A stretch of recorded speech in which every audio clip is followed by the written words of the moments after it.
Bonjour à tous, aujourd'hui on se retrouve dans cette nouvelle vidéo pour parler de la responsabilité civile. Tout d'abord, commençons par donner une définition bien claire et précise de la responsabilité civile. La responsabilité civile est la responsabilité considérée du point de vue des dommages, qu'une action volontaire ou non, ainsi qu'une absence d'action prévue dans un contrat ont pu causer. La personne fautive a l'obligation de réparer le dommage causé à une ou plusieurs autres personnes de son propre fait ou celui de personnes, d'animaux ou de choses dont elle a la responsabilité. Les principes généraux de la responsabilité civile sont prévus et décrits dans le Code civil. On peut déduire de cette définition que la responsabilité civile est le mécanisme par lequel une personne va répondre des conséquences dommageables de son agissement. Il importe l'obligation de réparer le préjudice résultant soit de l'inexécution d'un contrat, soit de la violation du devoir général de ne causer aucun dommage à autrui. La responsabilité civile est fondée sur deux théories. Premièrement, la théorie de la faute, qui est basée sur la règle suivante: l'homme est libre, mais en contrepartie est responsable. Cette théorie prévoit que la responsabilité est subjective et que la personne qui commet la faute est elle-même qui doit assumer les conséquences.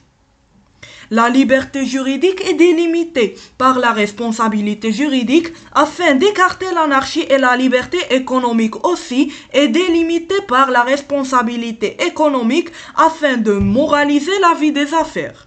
La deuxième théorie sur laquelle est fondée aussi la responsabilité civile, c'est la théorie du risque.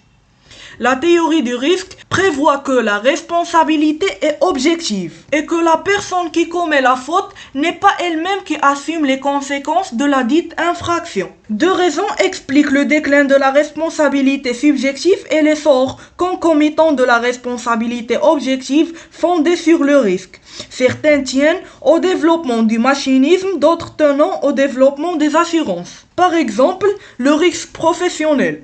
L'employeur est responsable en cas du dommage subi par ses salariés. Cette responsabilité s'explique par deux raisons. Premièrement, la théorie du risque-profit, c'est-à-dire que la personne qui a profité de l'activité à l'origine du risque ayant entraîné le dommage doit être considérée comme responsable.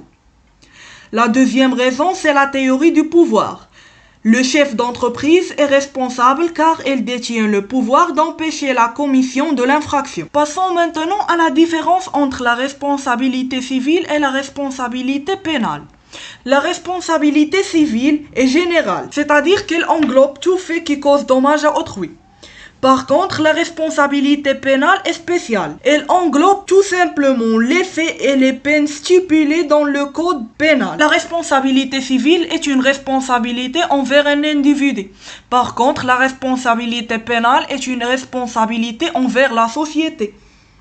Le troisième point de divergence, c'est que la responsabilité civile est née d'une infraction causée à autrui.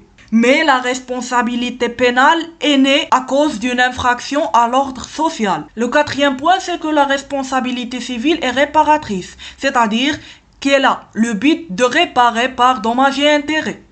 Mais la responsabilité pénale est coercitive. Elle a pour but sanctionner l'auteur de l'infraction. Et le dernier point de divergence, c'est que l'action de la responsabilité civile peut être devant la juridiction pénale ou civile. Mais la responsabilité pénale, son action s'exerce devant la juridiction pénale seulement. Le rapport entre la responsabilité civile contractuelle et la responsabilité civile délictuelle. La responsabilité civile contractuelle, ou bien la RCC, elle est fondée sur les principes qui énoncent que la violation d'une obligation issue d'un contrat valable. Les clauses limitatives sont valables. La réparation dans la RCC est partielle, c'est-à-dire qu'elle répare seulement les préjudices prévisibles. En cas de plusieurs responsables, la solidarité n'est pas possible. Et enfin, la mise en demeure est nécessaire. La mise en demeure, c'est-à-dire que le demandeur doit informer le responsable d'exécuter ses obligations avant de passer en action judiciaire. Passons maintenant à des caractères de la responsabilité délictuelle. Elle est fondée sur le principe de ne pas causer dommage à autrui. Les clauses limitatives sont interdites. La réparation est intégrale, c'est-à-dire que La responsabilité civile délictuelle répare les préjudices prévus et imprévus. En cas de plusieurs responsables, la solidarité est possible. Et enfin, la mise en demeure est facultative, c'est-à-dire que le demandeur n'est pas tenu à informer le responsable d'exécuter ses obligations, il peut passer en action judiciaire directement. Passons maintenant à traiter un principe très important en matière civile, c'est le principe du non-cumul. C'est le cas où il y en a une responsabilité civile contractuelle et une responsabilité civile délictuelle en même temps. En ce cas, la victime n'a pas droit à deux réparations.